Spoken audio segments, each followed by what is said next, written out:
Já tá valendo, Dedé? Agora sim, agora tá é valendo, sério. agora é sério, hein? Agora é a Vera. O papo informal já tava rolando aqui, tava lembrando das amizades, lembrando das coisas do passado. Pra quem não conhece, eu sou o Nelson Júnior. Estamos aqui mais uma vez falando nesse podcast da Follow Me, compartilhando com vocês vários assuntos e hoje vamos falar de mindset. E hoje eu trouxe uma pessoa aqui que é super especial, um colega meu de longa data, um amigo que eu guardo no meu coração, Marlon Damer, casado com a Elisângela, pai de 2 menininhas, um homem de Deus, uma pessoa que, se tem alguma coisa que eu posso falar do Marlon, é que ele é íntegro naquilo que ele faz. E isso daí é uma coisa que a gente tem que admirar numa pessoa. Assim, eu falar do Marlon, e ele vai falar sobre isso aqui, mindset, é uma coisa que é diferente, né? A visão que eu tenho dele é uma, agora a visão que ele tem dele mesmo é outra. Inclusive, pode vamos ser falar outra, disso, né? Pode ser outra. Então, se apresenta aí pro pessoal também, Marlon. Fala aí o que você é. Joia. Primeiramente, Júnior, é um prazer estar aqui com você, receber esse convite com todo o coração, né? E estarmos aqui com esse grande intuito, falarmos de nossas emoções, de nossa mentalidade, porque realmente nós estamos estudiosos, mas somos analfabetos emocionais. A grande verdade é essa. Uhum. Então, nessa oportunidade, a gente discorrer um pouquinho sobre isso, por mais que vai ser uma pincelada, e essa pincelada você vai tirar proveito, mas não temos o tempo todo para esgotar ou para palestrar um curso. Uhum. Mas, enfim, as nossas reflexões aqui serão importantes e vai abençoar a sua vida, vai provocar mudanças positivas em você. Então, mais uma vez, cara, é um prazer estar aqui, né? Meu nome é Marlon, a gente já trabalhou junto em alguns projetos, né? Já. Hoje a Vanessa, primeiro foi a Vanessa. Foi a Vanessa. Primeiro foi a Vanessa Cavalcante. Inclusive, eu vou mandar um abraço aqui pra Vanessa Cavalcante, que eu vou mandar esse vídeo pra Vanessa, pra ela ver eu e o Marlon aqui. Inclusive, Vanessa, você vai ser convidada também, hein? Isso. Vai ter que vir aqui no nosso espaço. Né? No dia eu trago o Marlon aqui pra tomar um café.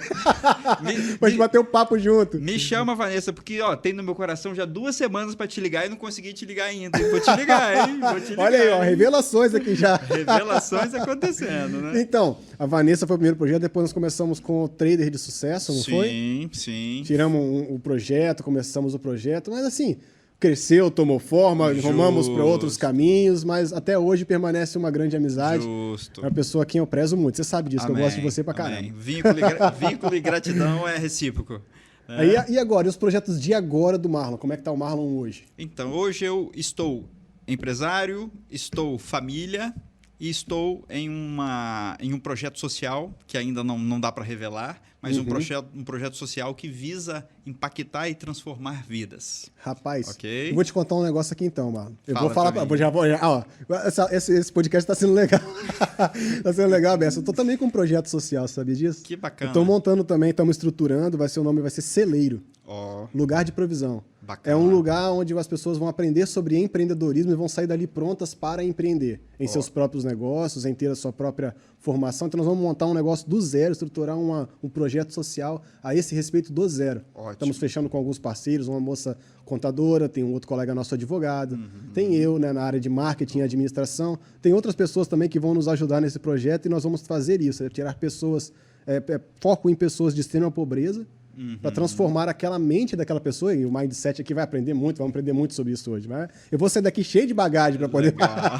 eu vou sair daqui cheio de conhecimento já para aplicar nesse projeto. E nós vamos tentar transformar a vida daquela pessoa ali, suprindo nela nas necessidades presentes dela, por um período, até que ela possa conseguir tirar do seu próprio sustento, do seu próprio empreendedorismo.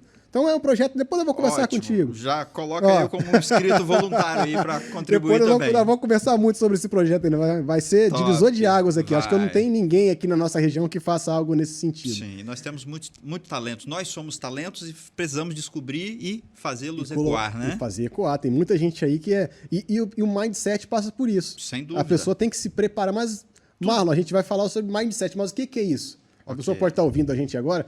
Os caras estão falando aí Mindset pra lá, Mindset, sei lá o que é esse negócio. Né, André? Você sabe o que é Mindset, André? Nós vamos aprender agora, então, André. Fala pra gente aí, professor. Lá. Mindset ele é um termo em inglês, né? Um termo americano. Nada mais é do que mind, mente, set, direção. Então, é mentalidade ou uma mentalidade direcionada ou programada ou enviesada, vamos dizer assim, que tem uma percepção, como, por exemplo, uma pessoa que não muda de opinião. Ela acredita que dia de sol só pode ficar no sol até 8 horas da manhã. Então você fala, não, o médico falou, está comprovado que só pode até as 10, não tem problema. Não, eu aprendi com meu pai ou com minha mãe ou com alguma pessoa aqui até as 8 e ele não muda, porque ele tem aquela convicção. Então, o mindset, ele é o quê? Ele é o que rege toda a nossa vida, toda a nossa forma de pensar, interpretar e se comportar no meio em que estamos. Então, resumindo, para não ficar muito embananado para a galera aí, mindset é a sua maneira de pensar e essa maneira de pensar ou de reagir determina seu comportamento e, consequentemente, os seus resultados naquilo que você está fazendo. Então, voltando àquele assunto que a gente estava falando aqui agora, uma pessoa que quer empreender, quer começar um pequeno negócio, se ela tiver na mente dela de que ela é funcionária daquele negócio, ela nunca vai se comportar como empreendedora. Justamente. Ela vai achar que ela é funcionária de si mesma. Justo. Aí ela vai querer se comportar como funcionária. Por exemplo, a gente sabe disso, você e eu sabemos, horário. Sim. Né? Se você for tentar empreender, meu amigo, para tentar ter momentos de folga maiores, provavelmente você vai se frustrar. Porque o empresário ele tem menos folga do que o funcionário. Justamente. O empresário ele normalmente trabalha muito mais do que o funcionário. Justamente. Então, assim, se o cara tiver na mente dele assim, eu vou me comportar como funcionário, vou ir lá, vou trabalhar, vou montar o meu próprio negócio, mas lá eu sou funcionário, lá eu vou trabalhar de tal hora, vou fazer assim, assim, assim, vai se frustrar. Então, isso daí é um mindset. Já é um mindset, já é um padrão mental que ele já está adotando de que ele vai limitar o esforço dele naquela janela de tempo. E a gente sabe que a vida de um empresário e a vida até mesmo de um funcionário possui imprevistos. Exato. Então, só que esse é um mindset que ainda dá para... ser revertido. Revertido ou dá para encaixar as atividades nessa janela de tempo. Agora, o principal, ele se vê como empresário, ele se acha merecedor e digno de ser um empresário. Ou ele se enxerga como um profissional só, trabalhador braçal. Um CLT Ou ele padrão. se enxerga como CLT padrão. Se ele não se enxerga como um empresário, você pode fazer um celeiro 10 vezes melhor do que já vai ser, e esse cara não vai conseguir absorver, porque ele já tem o mindset, a mentalidade direcionada que ele não é empreendedor. Por mais que ele queira, internamente, na mente dele já está configurado como se fosse um software, um drive que fala para ele, ó, você é funcionário, você é capacho, você nasceu para servir. E servir debaixo da autoridade, do jugo de alguém. Ele só consegue fazer aquilo que é mandado, ele não consegue ter uma autonomia. Justamente. Então vai provocar uma série de dificuldades para ele. Agora que a gente já está sabendo mais ou menos o que é mindset, solta o tema aí do nosso podcast. Vamos lá. Mindset como... Rapaz, leia. Como ele influencia o comportamento das pessoas e as nossas decisões? Isso aí. Então, eu não decorei não, mas mindset. Como nossos comportamentos, como nos comportamos e como agimos e tomamos decisões baseados nessa palavrinha mindset. Exatamente. Então o mindset ele vai influenciar, como a gente estava falando aqui até agora, vai influenciar diretamente o meu comportamento. Então, a forma que eu me enxergo, a forma que eu, dentro da minha mente, me coloco como sendo alguma coisa, que, na verdade, é um fator de limitação que eu coloco em mim mesmo, não é isso? Justamente. É um fator de limitante que eu mesmo me imponho esse fator, então eu não consigo avançar a partir dali. Isso. A gente costuma falar que o mindset, ou também que a gente vai depois desenvolver um pouquinho mais, que o mindset está diretamente ligado a crenças. E crença não tem a ver com religiosidade ou credo. Crença é um conjunto de cognições mentais, de pensamentos que formam uma resposta minha, pessoal, única, frente a uma situação. Ok? Para entender como o mindset vai influenciar no meu comportamento, a gente podia tentar definir mais ou menos que tipo é esse de comportamento, que comportamento é esse, para a gente poder definir uma linha, para a gente poder começar a conversar. Comportamento a pessoa pode definir comportamento como um monte de coisa, mas como que a gente vai estar falando sobre esses comportamentos aqui nessa nossa conversa? Joia. Segura um pouquinho, deixa eu concluir a questão da crença e você me lembra do comportamento. Show. Então, o mindset é um padrão mental. A crença é prima, é como se for, é o mindset. Então, quando eu tenho uma crença que me limita, aquilo é a minha verdade e, diante disso, eu correspondo ao que eu estou vivenciando mediante a essas verdades, que são esses drives. Aí entra o comportamento. O que é o comportamento? É a expressão mental, psíquica ou exteriorizada daquilo que eu estou reagindo mediante aos meus drives mentais, às minhas crenças ou ao meu mindset, que é o meu padrão. Então, a gente pode, Júnior, entrando agora nessa pergunta do comportamento, o que é um comportamento? É um conjunto de reações que eu expresso ao meio ou não expresso. Pensei.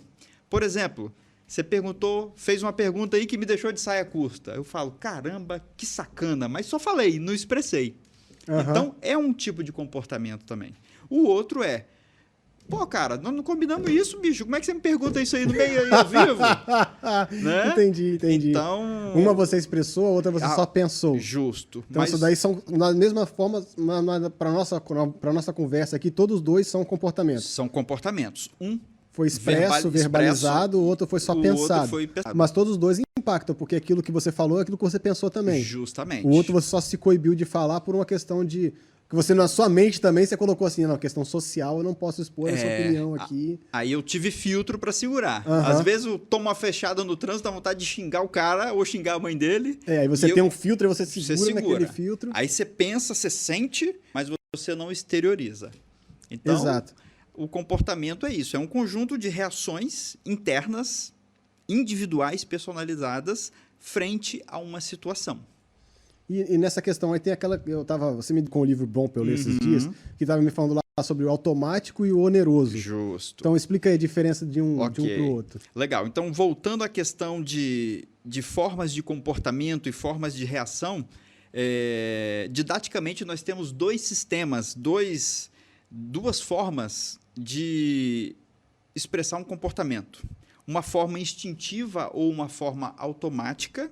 Por exemplo, estamos aqui conversando, se eu esbarro a mão aqui e eu vejo que a taça vai cair, sem eu pensar, eu já tento segurá-la. Então, isso é o sistema chamado do sistema rápido ou sistema automático. Agora, se a gente pensa, qual é a melhor forma de organizar essas taças para o nosso ambiente aqui ficar mais bonito? Aí a gente vai olhar para a câmera, vai ver o brilho, vai mexer para cá, para lá. Então, eu estou exercendo uma atividade mental não automática, buscando o melhor posicionamento da taça. Então, essa característica de eu debruçar um esforço maior sobre algo que eu estou fazendo é chamado do comportamento elaborado, ou comportamento mais complexo que foge do automático. Entendi. E não há melhor nem pior. Porque, por exemplo, imagina que a gente escute um estrondo aqui gigante que parece um terremoto. Aí você vai parar e pensar assim, rapaz, o barulho é grande, senti o tremor na cadeira aqui, eu acho que eu tenho que correr. Quando você está pensando nisso, já morreu. Já tem gente que correu há muito tempo. O tsunami já foi, já te pegou. Então, esse sistema é meio que, entre aspas, pré-histórico, né? Para o nosso sistema de defesa. É um sistema de defesa. É um sistema de defesa, principalmente porque a gente nasceu no mato, fomos criados na savana, e lá, se eu olhasse para um leão ou para algum animal que quisesse ali se alimentar de mim, e eu ficar pensando, será que ele vai me atacar ou não vai? Só em pensar isso, ele já pegou. Então, essa forma instintiva, realmente... Aí a gente abre até um leque para falar sobre medo aqui também, se você quiser também já discorrer sobre dando esse pensamento aí do automático e do oneroso, você já pode... Ok, legal. Que é legal também, né? Porque o medo, ele surge na gente como uma forma... Enquanto você vai pensando, o medo, ele surge na... obrigado pela ajuda. O medo, ele surge na gente como uma forma de nos proteger. Sim. Né? Eu tenho medo, por exemplo, de altura. Eu tenho medo de altura porque eu sei que a queda daquele lugar vai me provocar uma dor ou vai me provocar até a morte. Então, eu tenho um receio da altura, eu tenho um extremo medo de altura. Mas esse medo de altura pode me bloquear, por exemplo, de andar de elevador. Sim. Ou pode me bloquear de ir na sacada de um prédio. Então, até que momento esse medo que me bloqueia é um medo prejudicial ou o medo que não me bloqueia é um medo que salva a minha vida? Então, isso daí está tudo ligado ao mesmo sistema, né, de proteção, de proteção nosso, que é pelo que eu estou entendendo, é um sistema automático, né? Está tudo ligado nesse nosso automatismo aí, mas que um pode beneficiar e outro pode prejudicar. E aí que entra o mindset? Aí que entra o mindset. Primeiro, para você perceber o tipo de comportamento que você está tendo e se interiorizar. Qual a origem que resultou nessa minha atitude? Por que eu estou fazendo o que eu estou fazendo? Será que você já parou para pensar nisso? Por que você faz o que você faz? E quais são as consequências do que você faz? Então, e aí quando a gente entra no instintivo, que é esse drive mais automático, o medo ele está situado no nosso sistema reptiliano, né, que vem realmente do réptil. É a primeira camada cerebral que fica aqui bem próximo ao tronco aqui nosso, né? E o medo ele realmente é um fator de preservação. Ele nos faz, diante de uma situação, ter cautela ou nos paralisa. Então, quando o medo é um instrumento cautelar, um instrumento de prudência, ele é ótimo. Porque eu evito fazer besteiras, porque eu paro e começo a usar o sistema 2. Agora, quando eu deixo o medo me dominar, o medo é um péssimo mensageiro. Porque ele pega a minha percepção da altura e fala, a altura te mata. Mas imagina que lá naquele 15º andar seja o local que você vai criar o celeiro e lá você vai qualificar os empreendedores. Só aí que você não consegue subir. Eu não consigo subir, não vou ser eu não empreendedor. consigo ir na sala de jeito nenhum. De jeito nenhum. Então, o medo é um péssimo mensageiro, por quê? Porque ele leva para nós, aquela vozinha, as verdades contidas dentro de mim mesmo, só que essas verdades podem não ser absolutas. E são as minhas verdades, devem ser respeitadas e validadas, mas nem sempre são as melhores verdades. É por isso que um grande filósofo chamado Will Durant, ele tem uma frase que eu carrego comigo até hoje. A dúvida é o princípio da sabedoria. Não quero falar que o cara tem que viver com dúvida e não fazer por causa disso, mas a dúvida no sentido de nos questionarmos. Será que é assim mesmo? Será que tem essa única opção de comportamento ou de reação? Será que existem outras?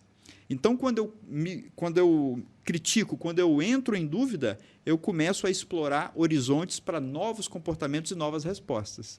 Então, a dúvida é o princípio da sabedoria quando a gente se permite debruçar sobre a dúvida e ter novas interpretações sobre ela. Rapaz, esse é um podcast pra gente ver com um papelzinho e uma caneta na mão, hein? E se você anotar, como é que é a dúvida? Dúvida é o princípio da sabedoria. Eu vou anotar isso aí, vou guardar aqui. Muito bom, muito bom. Vou mandar para você aqui agora. Muito bom, muito bom. Eu já tenho guardado. É o princípio da sabedoria. Muito bom, muito bom. Então, aí a gente entra num dilema. Porque quando a gente fala de medo, a gente tem duas formas do medo se manifestar. Ele pode se manifestar tanto somente na minha mente. Sim. E ele se tornar apenas um estado psíquico do que eu estou sentindo. Ou ele pode se externalizar nas minhas atitudes. Sim. Certo? Por exemplo, vou te dar um exemplo aqui. Júnior, eu tenho medo de altura. Ok. Eu tenho medo de altura. Se eu subir 2 metros, se eu subir nessa escada aqui que o André subiu para ver a luz aqui antes da gente começar a falar, se eu subir nessa escada aqui, minha perna treme toda. Mas, todavia, eu consigo executar as atividades mesmo com medo. Ótimo. Então, o medo, ele é uma ferramenta para mim de muita cautela, que eu me sinto inseguro, sim, mas eu consigo focar e executar a atividade. Legal. Agora, existe um momento que esse medo me dá um suador, me dá uma tremedeira, ele tem as manifestações físicas dele. Sim. Por exemplo, eu estava construindo a minha casa, vou contar a história aqui rápida. Estava construindo a minha casa, e a nossa casa lá tem um pé direito muito alto. Eu fiz um pé direito na sala, que eu queria fazer com que o quarto conseguisse ver a parte de cima, assim, ainda do quarto. Ficasse os 2 andares aparecendo quando você entrasse na sala da casa. Legal. Então, o pé direito da casa de entrada, na sala, que é a parte da sala e da cozinha, um ambiente aberto, tem quase 8 metros de altura. E lá em cima eu fui colocar o telhado. Mas, Marlon, rapaz, pensa no menino que tava com medo. Tava assim, ó, as perninhas tremendo, e eu puxando as telhas lá, meu pai me entregando as telhas, eu com medo, rapaz, de cair lá de cima, mas, nossa, morrendo de medo. Mas eu coloquei o telhado lá. Tá lá com o telhado até hoje. Eu só não vou dar manutenção. Se precisar, eu contrato alguém. Se que eu tenho chover, medo, não. você chama alguém pra ir lá. Se chover, precisar de manutenção, a gente chama alguém pra ir lá. Não tenho coragem de subir mais, não. Ok. Muito medo, mas eu fiz. Então. Porque tinha um estado de necessidade. Agora, quando o medo se manifesta assim fisicamente, ou melhor, um comportamento, ele pode ser apenas psíquico, ou ele pode também se transformar em algo físico. Sim. Como que a gente explica isso dentro da questão do mindset que a gente está conversando aqui? Ok. Então, o importante aqui é entender, e a gente não vai ter tempo para isso, a origem que te fez ter medo de altura. Será que foi algum momento de infância que você escorregou, vai me botar no divã aqui para fazer... Vou sentar no divã aqui para fazer a regra... Tem um ali atrás, ali, vou sentar no divã ali. Vamos pular para lá. Será que você caiu do colo da sua mãe e inconscientemente, você viu que a altura é prejudicial e danoso para você e você nem se lembra, porque pode ser uma memória recalcada, quer dizer, uma memória abafada que você não tem acesso a ela. Mas mesmo ela estando no seu inconsciente, quando você se depara com aquela situação, mesmo sem saber o porquê, se foi uma queda do colo da sua mãe ou um tombo que você tomou numa escada enquanto criança, isso pode reverberar no seu medo e isso gera a psicossomatização de reações emocionais através da bioquímica do nosso corpo. E aí esse medo me faz ter sudorese, me faz palpitar mais forte o coração, me faz às vezes respirar um pouco mais intenso, às vezes suar e às vezes até cagar nas calças. Agora você, diante... Literalmente. Literalmente. Agora você, diante do exemplo que você deu, você conseguiu, diante daquele mindset, daquele drive mental, foge da altura, e a altura esse fugir da altura se expressou através do medo da altura, você conseguiu exercer algo que é muito bacana. Você governou sobre seus sentimentos. Então você entendeu, encarou e falou, não, vamos com medo mesmo. Poxa, cara, tô me sentindo até importante agora. Vamos com medo mesmo. É o estado mesmo. de necessidade, né? Às vezes a necessidade te faz enfrentar alguma coisa que você tenha medo. A necessidade, ou você também pode ser regido por alguns drives mentais, alguns mindsets ou alguns tipos de crença que nós chamamos crenças expansivas. Nós temos inúmeros tipos de crença, mas se fôssemos categorizar, nós temos uma crença limitante que, diante de qualquer situação que eu não domino, ou que eu não conheço, ou que eu não fique confortável, eu estabilizo e não quero sair dali. Por exemplo, quantas pessoas entram no emprego e morrem nele, e se chamar ele para ir ganhar 3 vezes mais em outro lugar, ele não quer ir, porque ele está confortável ali. Então, pessoas com essa característica, geralmente predominam nelas um padrão de mindset fixo, limitante. Agora você, e pelo que eu te conheço, você tem um mindset que a gente chama expansivo ou de crescimento. Por quê? Você vai com medo mesmo. E quantas situações novas que você não tinha domínio, você peitou, encarou, se desafiou e dominou. Então, isso é uma estrutura de mentalidade que nós vamos entrar no finalzinho desse podcast, falando da minha identidade, da minha capacidade e do meu senso de merecimento.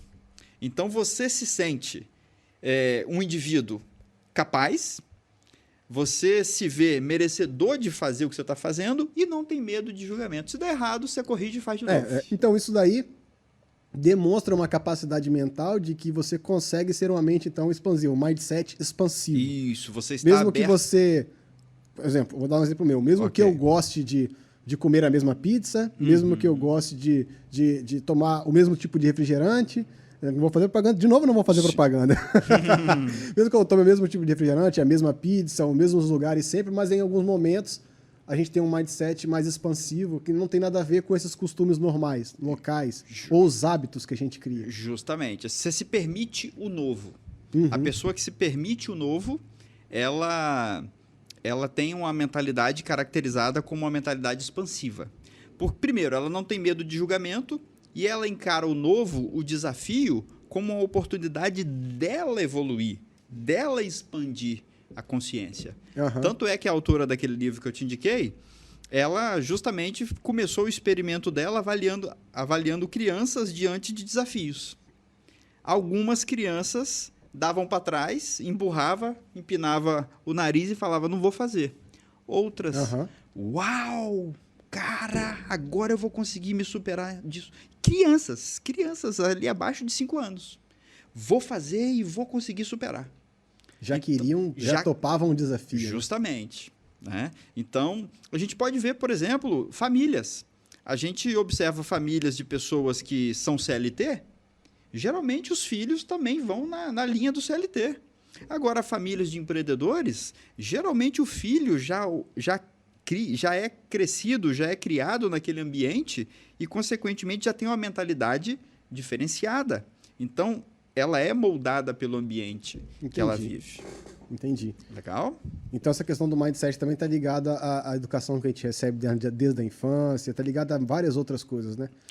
Mas esse mindset é uma... Essas divisões que a gente falou aqui de comportamento, do raciocínio automático, daquele oneroso, e de outras coisas aqui, a gente não percebe isso no nosso dia a dia. Não, a gente não sente isso. Por exemplo, assim, peraí que eu vou pensar aqui com o meu raciocínio. Agora, peraí, deixa eu botar no automático aqui. A gente não liga esse play. Mas agora, então, como que eu vou me preparar para tomar uma decisão com o meu raciocínio mais elaborado se eu não consigo dominar essa questão? Como é que eu faço isso? Vou te dar um exemplo meu, Júnior. Tem algumas coisas na minha função que eu já faço no automático. Sim. Eu já tenho as teclas na minha mente, eu já tenho o script na minha mente, a forma de fazer. Eu não penso mais para executar certas atividades. Por exemplo, se eu acordar de manhã cedo e descer para minha cozinha, o café sai sozinho praticamente. Sim. É isso aí. O café já sai no automático. Enquanto eu estou lá pensando em outras coisas, minhas mãos já estão aqui fazendo o café, eu estou pensando lá no podcast que eu ia ter com o Marlon na parte da tarde, mas o café estava saindo. Entendeu? Sim. É assim mesmo. É normal, está no automático. Mas eu não consigo... Agora vamos lá, eu tenho que me preparar para poder pensar em fazer o café. Aí eu tenho que preparar minha mente. Mas como que eu tomo uma decisão? Como que eu me preparo para uma tomada de decisão onde eu tenho que me esforçar para raciocinar e tentar dominar esse primeiro núcleo aí do automático e tirar minha cabeça do automático? Ok. Então vamos lá. Primeiramente, a gente não tem nem noção de que esse monte de, entre aspas, divisões ou padrões de comportamento, seja do mindset ou do comportamento instintivo e o elaborado, o mindset fixo, aquele que me limita, ou o expansivo, que me bota com a cara no vento mesmo sem saber a direção. Então, a gente nem tem noção disso. Por isso que eu iniciei falando que nós somos analfabetos emocionais. Literalmente. Entendi. Literalmente. Por que a gente cai na porrada com a outra pessoa? Não vai resolver. Mas, pela minha inaptidão de governar minhas emoções e meus sentimentos, eu deixo aquilo aflorar e entro no tapa com uma pessoa que a gente sabe que não vai resolver nada. Não vai adiantar em nada, né? Mas a gente bate porque ou apanha, né? Bate ou apanha, mas ninguém ganhou nada. Ninguém ganhou nada, e todo mundo perdeu. O problema, todo mundo perdeu. E provavelmente a dúvida ou o problema que vocês tiveram vai continuar. Porque depois da briga só vai continuar mais o problema. Agravado ainda. Agravado por causa da briga. Mais agravado porque ainda. Agora vai ter a questão psicológica, não, ele me bateu, assim, não, eu bati nele. Aí tem... Isso, aí vai alimentando aquele padrão oneroso, né? Ruim, danoso, né? Exatamente. Agora, como é que a gente se prepara para uma decisão? Quando eu estou diante de uma decisão... Vamos dar uma pausa aqui. Você que está aí agora, está se preparando aí, ó. Ah, não, Júnior, eu tenho que tomar uma decisão aqui na minha vida, estou numa situação aqui complicada. Não, Júnior, olha, eu estou aqui, agora eu estou decidido, eu vou virar empreendedor também. Ó, escuta agora o que o Marlon vai falar, se prepara bem para tomar essa decisão, hein? Legal. Vamos lá, Marlon. Vamos lá então. Tenho que tomar uma decisão. É uma decisão corriqueira? Se é corriqueira e o impacto dela não tem relevância para mim, eu não vou nem pensar. Eu vou continuar fazendo o cafezinho como você falou. Agora, se eu estou diante de uma decisão que exige de mim um pouco mais de habilidade para ponderar os fatores e até mesmo filtrar algumas respostas automáticas que já estão eclodindo na minha mentalidade e no meu... querendo ali tomar aquela decisão, eu preciso dar uma freada, porque eu sei que aquela decisão específica está me tirando da zona de conforto e eu estou parando para tentar errar menos quando eu vou para um nível de decisão que eu vou pensar um pouco mais e ponderar um pouco mais. E aí a gente tem uma técnica básica chamada ACDX. Eu vou A, de analisar a situação e ponderar os prós e contras. O C, de criticar. Realmente, se essa decisão acontecer, quais são os efeitos positivos e negativos dela? Então, eu vou fazendo isso para ir conseguindo ponderar melhor. Não que eu consiga prever e que essa decisão vai ser assertiva. Depois que eu fiz isso, eu vou decidir. Cara, esse é um caminho válido para eu tomar minha decisão. Ou, se eu não estiver confortável ainda, eu aplico o X. Repito o A, C, D, várias vezes até encontrar uma resposta. Quem fazia isso muito bem era o Walt Disney. Ele tinha uma mentalidade criativa e aí ele sonhava como uma criança, sem filtro nenhum. Depois ele incorporava o papel do crítico e ele vinha criticando e falando, não vai dar certo, não vai dar certo, não vai dar certo. E depois ele entrava como defensor. calma aí, essa ideia é legal, você está falando que não vai dar certo, mas isso aqui pode dar certo, isso aqui também. Então, ele alternava dentro dele os mesmo. personagens dentro dele mesmo para buscar soluções mais assertivas. Agora, o fato de eu me debruçar 1 hora, 1 minuto ou 1 mês para tomar uma decisão, não quer dizer que eu vou prever o futuro e que aquela decisão vai ser certa. Quer dizer que eu exerci o governo sobre mim, buscando ponderar naquilo que eu conseguia perceber para então decidir. E aí a decisão acontece. E o principal não é decidir, porque decidir a gente vai decidir sempre. O principal é eu aprender com minhas decisões. Existe uma outra frase para anotarmos aqui também. Olha aí, já pega o caderno e a caneta aí, Isso. ó. Você já deve ter pego lá no começo, então já tá na mão, né? Agora você vai só começar a anotar, vai lá. Justamente. Se não pegou, pega lá, dá um pausa nesse vídeo. Pausa o vídeo e pega o papel. Justamente. Não tira do YouTube não, hein? Não tira não. Que é o seguinte, cara. A gente tende a tratar tudo como certo ou errado, bom ou ruim, no que a gente faz. Tomei uma decisão boa ou uma decisão ruim? Fiz certo ou fiz errado? Foi um sucesso ou foi um fracasso? Isso é bipolarizar decisões da nossa vida. E, na verdade, independente do certo ou errado, eu me dispus a fazer.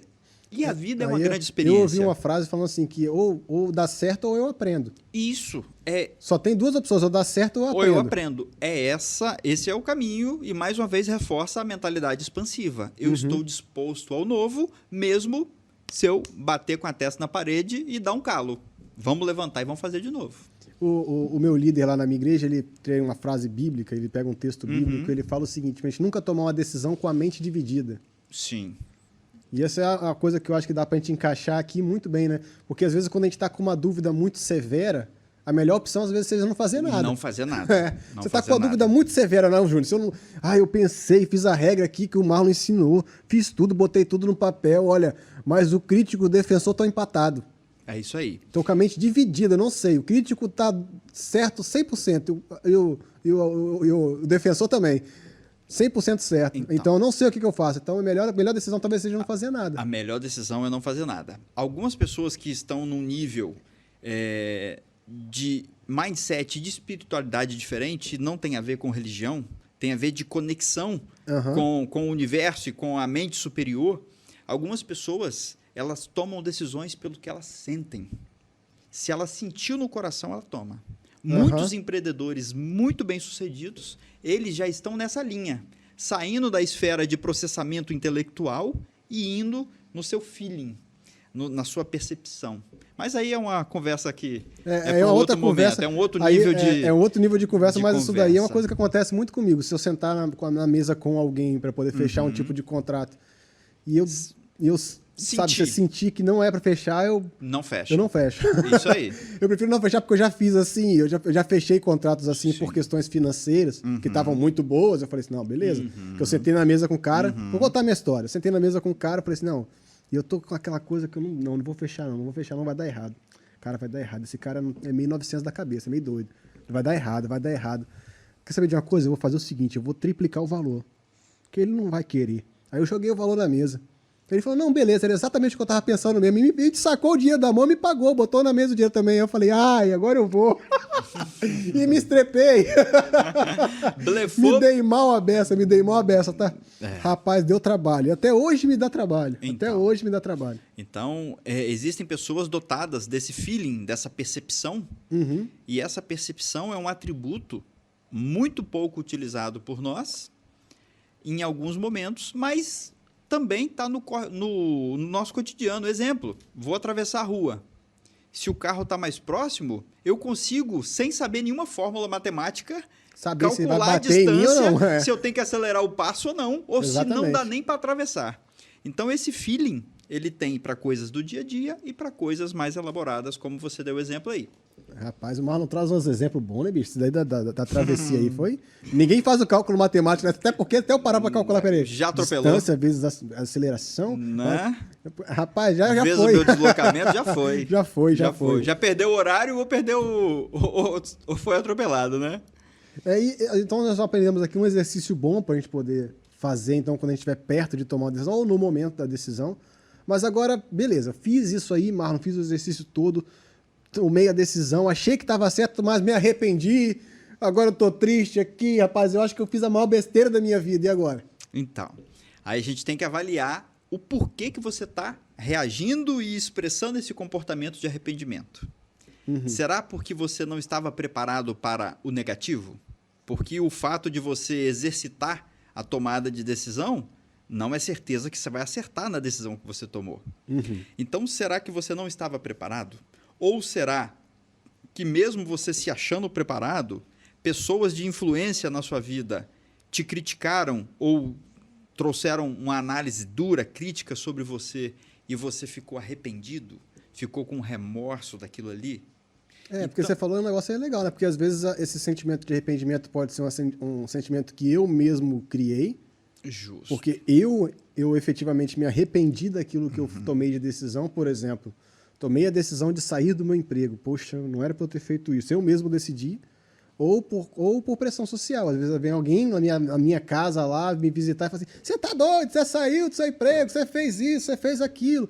Rapaz, você é maluco. Tal. Aí você fala, rapaz, não era pra eu ter feito mesmo. Aí você se arrepende por um incentivo externo. Justo. Aí tem essa diferença dos dois tipos de arrependimento. Tem. Na verdade, aqui eu estou trazendo até 3. Então vamos lá, né? vamos pro terceiro. O primeiro, eu não estava preparado para o negativo. Deu errado e você não estava pronto para isso, por isso que você arrependeu. Justo. O segundo é quando me criticaram e eu falei, poxa, eu não sou essa Coca-Cola toda para tomar esse tipo de decisão, não. Deixa eu voltar para dentro da garrafa, né? E o terceiro é o melhor que tem, quando é um arrependimento legítimo. Porque o arrependimento, quando ele não vem seguido de crítica e de autopunição, ele é um grande professor.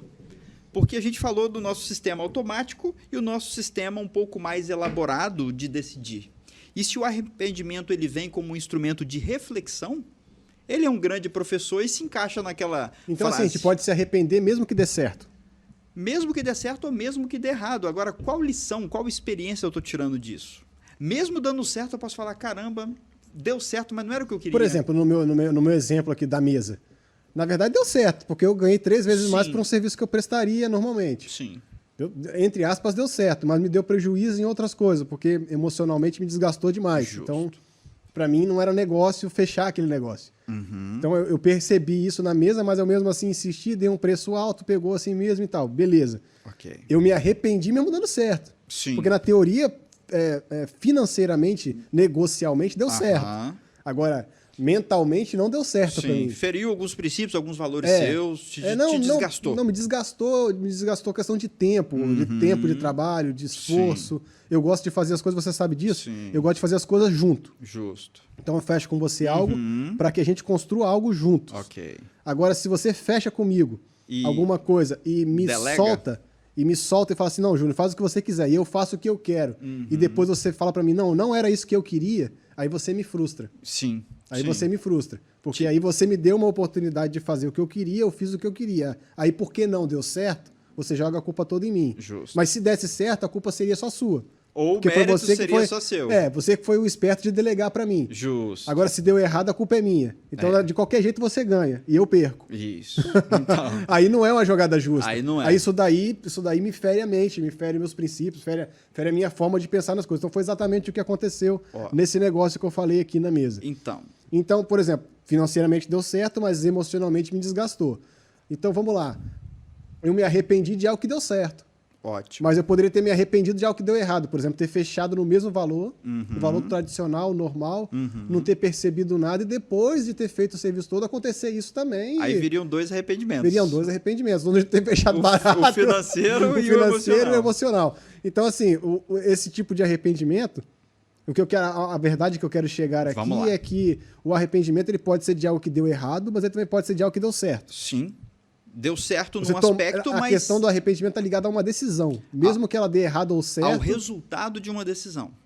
Né? Porque todo resultado, ele demonstra a minha forma de perceber e a minha forma de sentir e expressar com comportamento expresso ou na minha mente aquele fato em si. Por exemplo, se eu estiver conversando com você aqui e novamente essa taça cair, eu posso me achar um idiota ou um estabanado porque eu não consigo nem equilibrar uma taça, ou falar, poxa, acontece, vamos limpar aqui, vamos continuar o podcast que está maravilhoso, né? Então, o arrependimento, ele, mesmo dando certo, como o exemplo que você tocou, ele é um instrumento de reflexão. E se você não está se punindo por conta desse arrependimento, ele é um grande professor para você continuar crescendo. Para você subir de nível. Para você subir de nível. E aquele arrependimento, ele falou o seguinte, cara, por mais que o financeiro deu certo, você valoriza mais o emocional. Então, nas próximas decisões, avalie se o desgaste emocional vai compensar o esforço.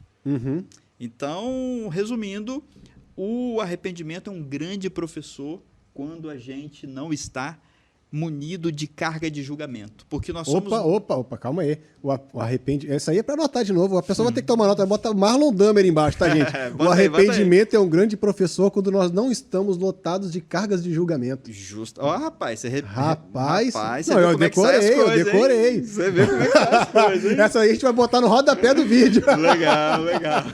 O arrependimento é um grande professor quando nós não estamos lotados de carga de julgamento. Fiquei até um pouco vermelho aqui, rapaz. Né? Se tiver muito quente, a gente liga o ar-condicionado de novo, ó. A gente tira esse vermelho aí, vai ficar com o narizinho vermelho, assim. Aqui o ar-condicionado aqui é forte. Aqui eu senti quando a gente chegou, eu senti. A gente chegou aqui, gente, tava tão frio que eu botei essa jaqueta. Agora eu tô com calor. Já tive uma vontade de arrancar esse negócio aqui já. Mas a minha esposa falou que eu fico parecendo o... Como é que é? Um super-herói Capitão aí, América, né? Capitão América. Fico igual o Capitão América, então eu não vou tirar minha jaqueta do Capitão América, vou continuar utilizando, a pedido da minha esposa. Não é? Mas é isso. Se ela falou que eu fico bonito, eu vou acreditar, né? Mindset. Sem dúvida, é isso aí. Você acredita e ela tem a percepção de que realmente e quem vai discutir com ela, né? E comigo também. Quem não pode, né? Não pode, é isso aí. Então, vamos lá, me arrependi, então tomei uma decisão inerrante e tal, fiz alguma coisa que não gostei. E disso daí sobrou um sentimento. Ok. E esse sentimento eu tô vendo que tá me prejudicando. Eu tenho um sentimento de arrependimento muito forte, e desse arrependimento sobrou um rancor, um amargor, ou uma vontade de nunca mais fazer aquilo. Por exemplo, vou dar um exemplo prático aqui. Subi numa bicicleta pela primeira vez na minha vida, tomei um belo de um tombo, e agora me arrependo de ter subido na bicicleta e nunca mais eu vou subir numa bicicleta de novo. Esse arrependimento, ele trouxe um sentimento que está me prejudicando, está me inibindo de conseguir conquistar um algo novo, né? Que é conseguir andar na bicicleta. Sim. Então, esse sentimento que me prejudica, como que eu vou lidar com ele? Então, isso aí a gente já entra numa esfera um pouco mais complexa, mas vamos tentar esquadrinhar um pouquinho aqui. Vamos lá. Primeiro, que esse sentimento que já está te inibindo de andar na bicicleta de novo, assim como uma pessoa jovem que teve um dissabor, teve um desgosto num relacionamento e nunca mais quis se relacionar, e hoje pode estar um coroão aí ou uma coroona e não quer saber de um parceiro amoroso, esse sentimento pode gerar uma crença que se transforma num mindset, num viés cognitivo, numa forma de pensar. Então, talvez você nunca mais suba naquela bicicleta se você não conseguir contornar isso. Então, o que é o sentimento? Ele acaba se transformando num medo paralisante. Um bloqueio que gera uma crença. E se você incorporar aquilo muito tempo como verdade, você vai olhar para a bicicleta e vai falar, isso é um instrumento que me machuca, então eu nego, eu não quero usar isso, eu não quero usar. Disso, eu vou me virar. Justo. Prefiro andar a pé. Prefiro andar a pé. Por mais que eu vou chegar mais rápido, eu não quero. E é a sua verdade. Então, o sentimento, ele é uma percepção consciente das minhas emoções e, às vezes, das minhas reações, das minhas crenças. Então, o sentimento ele está ali na esfera da cognição, misturado com um pouquinho de emoção. Ok? E se eu tenho um sentimento que há muito tempo vem martelando e não sai, que a gente chama de pensamento ruminante, ele fica cíclico aqui na minha mente, aí tem duas coisas. Eu estou dando alimento para esse sentimento, porque eu estou valorizando ele demais, e isso é ruim. Por quê? Porque eu estou dando muita moral para algo que é prejudicial para mim. Então, querendo ou não, eu estou adubando e plantando mais daquele sentimento. Estou ficando mais casca grossa em ficar vítima daquela situação. Entendi. Ok? Então, esse é o tipo de sentimento onde eu alimento, e a gente tem uma frase muito comum no meio psíquico, que é que a nossa mente cria a nossa realidade. Então, aquilo que eu estou pensando, eu reverbero e construo a minha realidade. E aí, se esse pensamento da bicicleta me fez não querer mais bicicleta, construiu uma realidade de eu andar a pé ou andar de carro.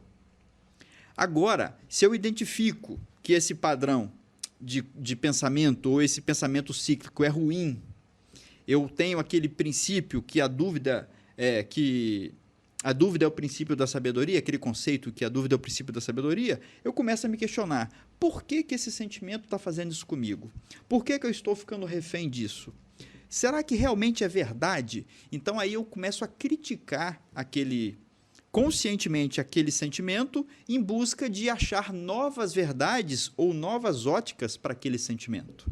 E aí entra um ponto fundamental que a gente nem percebe, mas que é o nosso diálogo interior. Uhum. A forma como eu me relaciono comigo mesmo é vital para eu ser próspero ou para eu fracassar. Porque se eu vou conversando comigo mesmo falando, não, realmente, o bicicleta é ruim, você se deu mal, ó, lembra do joelho que você ralou? Rapaz, ardeu quando você foi tomar banho de noite, você chorou igual criança, né? Então, se eu começo a alimentar isso, eu estou fazendo um diálogo interno. E esse diálogo interno vai construir um padrão de comportamento. Entendi. Agora, se eu consigo não ficar refém desse sentimento, por mais pesado ou danoso que ele seja, e criticar ele no sentido de, cara, eu preciso me libertar disso. Eu vou começando a ressignificar e achando outros sentidos para aquela situação. Você disse uma coisa aí durante a sua fala que eu fiquei pensando aqui, falei assim, rapaz, é que isso é verdade mesmo? Não é que nas outras coisas eu duvidei, mas essa daí eu falei assim, rapaz, eu fiquei pensando aqui, minha mente ficou voando. Aquilo que a gente pensa na nossa mente é aquilo que é criado no nosso redor. Né? Mais ou menos isso daí que você disse. Sim, a nossa mente cria a nossa realidade. Cria a nossa realidade. E pior que não é verdade, porque, por exemplo, se eu me acho feio, eu sou um cara feio, nossa, eu sou muito feio. Eu não aceito que outras pessoas me achem bonito. Justo. Então eu vou me rodear de pessoas que me acham feio também. Justamente. Porque eu só vou conseguir conviver com pessoas que me acham da mesma forma que eu acho que eu sou. Justo. Então eu acabo me privando de ter uma outra opinião de alguém que me ache bonito porque eu me acho feio. E eu sou assim, eu só aceito que a pessoa fale isso porque é isso que eu sou. Então quando você acaba construindo algo na sua mente, as pessoas não é que você vai mudar o mundo à sua volta e não, mas é que as suas relações vão se basear nisso e a sua mente vai trazer esse tipo de relacionamento porque é esse relacionamento que você está procurando. Justo. Né? Porque é o relacionamento que você está procurando, é assim que você vai interagir com o mundo. Justamente. Quando você se enxerga como um empreendedor, você se relaciona como um empreendedor e age como um. Justo. Eu estava até brincando com a Jo e eu vou fazer essa tirinha e vou soltar lá na página da Inc. Toda vez que eu entro em algum lugar, Marlon, eu entro numa lanchonete. Aí eu olho assim, pô, tem 30 mesas aqui. 20% das mesas estão vazias. Então, se 20% das mesas ficarem vazias durante o período inteiro, ele vai perder tanto. Se tantas mesas comem 2 sanduíches cada uma, vai dar tantos reais por mesa. Pela rotatividade dele aqui, ele vai tirar tanto por dia, vai pagar de funcionário. Eu já faço o cálculo. Olha só. Eu fico calculando como que o cara vai ganhar, quanto o cara vai ganhar, quanto que eu acho que ele vai lucrar. Aí eu já falo assim, ele deve lucrar aqui tanto, mais ou menos, por dia, baseado nessa rotatividade aqui. É uma visão que eu já carrego dentro de mim, é uma coisa intuitiva. Já virou intuitiva. Funciona, eu vou dizer assim, funciona no automático. Sim, mas porque você se permitiu construir isso. Funciona automático. Eu entro num lugar e eu já começo a olhar, e às vezes eu olho e falo assim, poxa, moço, se ele fizesse isso assim, se ele mudasse aquilo dali, olha a recepção onde está, olha o caixa onde está ficando, por que ele botou o caixa nos fundos? Por que ele não puxa para tal lugar? Por que ele fez aquilo ali? E eu começo a me questionar as decisões de empreendedorismo que o cara tomou. Porque a minha cabeça já está nesse nível já está no empreendedorismo. Eu não consigo me enxergar fazendo outra coisa. Só um consumidor. Chega lá, comeu, não olhou nem o ambiente. Não consigo mais me relacionar como só um consumidor. Eu sou um empreendedor. Sim. Então eu entro num lugar e eu vejo tudo como um empreendedor vê. Justo. Eu enxergo a oportunidade de negócio. Eu falo assim, não, se pegar esse mesmo negócio assim, adaptar e fazer isso mudando, talvez a gente gere um outro negócio que vai dar mais certo. Aí você já começa a criar um outro negócio a partir daquele lugar que você está vendo ali. É isso aí. Então isso daí vai por conta da minha mente. Da minha mente. E eu acabo, quanto mais eu penso assim, mais eu me relaciono com pessoas assim. Sim. Até porque, Marlon, uma verdade é certa, né? Aquilo que você pensa é aquilo que você conversa. Justo. Se eu converso só de empreendedorismo, Você vai eu só atrair vou achar pessoas gente para conversar comigo que tem interesse no mesmo assunto. Justamente. Porque se o cara não quer saber de empreendedorismo, ele já vai se afastar de mim. É isso aí. Ele vai para um Ele outro não canto, suporta ele não vai aquela suportar, conversa. ele não vai ficar perto de mim, ele não Sim, quer. sim. Ele não quer trocar ideia comigo. O Júnior Barretinho é muito chato. Só fala desses negócios de Não é? empreendedorismo. Eu quero ficar vendo vídeo no YouTube de aqueles brincadeira. Tem alguns mais zoadores que falam assim, Barretinho agora só quer saber de dinheiro. Né? Mas é uma visão que é uma visão limitante, porque não é só por dinheiro. Não é dinheiro. Não é dinheiro. É o fato de você criar alguma coisa, tirar alguma coisa do zero e depois olhar para ele e falar, pô, tá legal, tá funcionando. Justo. A gente tirou isso aqui do zero e agora tá funcionando. Eu tirei isso aqui do zero junto com esse cara e agora tá aqui, cara, tá funcionando. Isso. Tá funcionando até hoje. Pô, que legal, cara, tá funcionando. E isso é prazeroso. Sim. E não é só para um negócio meu. Às vezes é um negócio das outras pessoas também. Sim. E eu, se a pessoa deixar, eu me meto. Sim. Eu me meto, dou meus pitacos, dou minhas Sim, ideias, sim. converso, né? Então, isso daí acaba atraindo para perto de mim pessoas que pensam da mesma forma. Então, aquela frase que você falou é muito verdade, que aquilo que A nossa mente cria a nossa realidade. a nossa mente cria a nossa realidade. Já tomou nota? Essa aí não é minha, não. Mas, essa aí não é do Marlon também, não. Mas essa aí tem outro dono, mas você aprendeu aqui no nosso podcast. Então você vai dar uma referência. Vai colocar, aprendi com o Marlon e com o Júnior lá no podcast. É isso aí. E, galera, vamos dar um spoilerzinho. Porque nem tudo que você aprende com o seu professor, ele era foi ele que inventou, não. Não. Você acha que o professor de educação física inventou o futebol? É isso aí. A sabedoria é a gente pegar o que tem de bom e aplicar e difundir, né? Vai lá. Então, vamos lá. Para a gente concluir essa questão da situação de que nossa mente cria a nossa realidade, existe uma linha bem já consolidada e aceita no meio acadêmico, no meio científico, da física quântica, aonde fala que os meus sentimentos associados ao que eu penso constroem ou atraem aquilo que eu estou pensando e sentindo.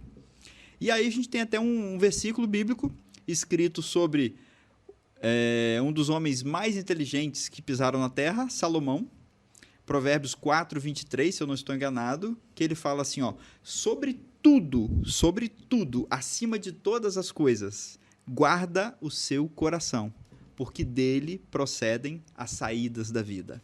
E o que era coração naquele momento, naquele entendimento, naquela cultura? Era a nossa mente. A nossa faculdade de sentir, de pensar e de reagir. Então, quando eu sinto, penso e aquilo provoca um desejo, eu estou manifestando isso. Exemplo, você gosta de pizza X. Se eu falar dela para você aqui agora e começar a dar detalhes, relembrar da sua última experiência, foi ontem. Foi ontem. Então, já começou a provocar em você um desejo e rapaz, talvez... acho que eu vou pedir uma pizza hoje, viu? Talvez você crie a realidade de pedir uma pizza e divide ela comigo, né? Pra gente comer junto.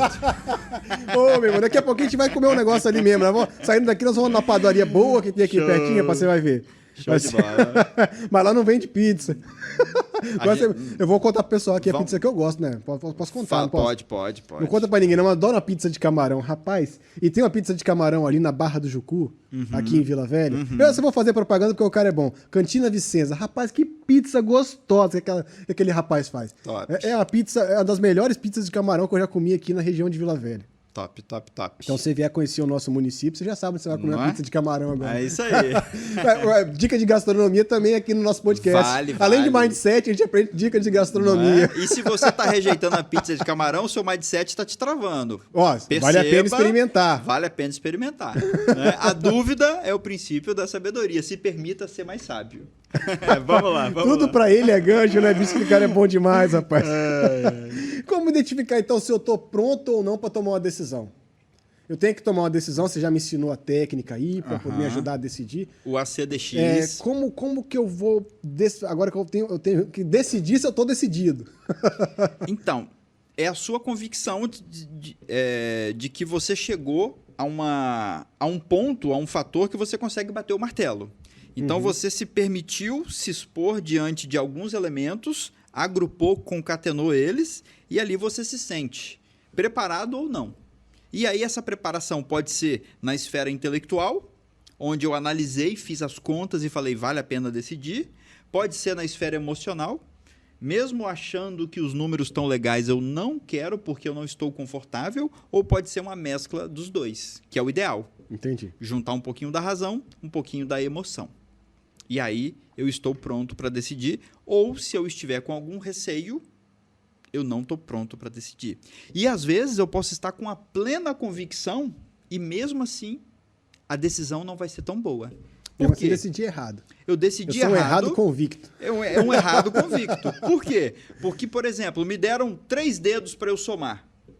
Aí eu fiz várias possibilidades e achei, por exemplo, o número 9. Então, com 3 elementos, eu só consigo fazer até 9.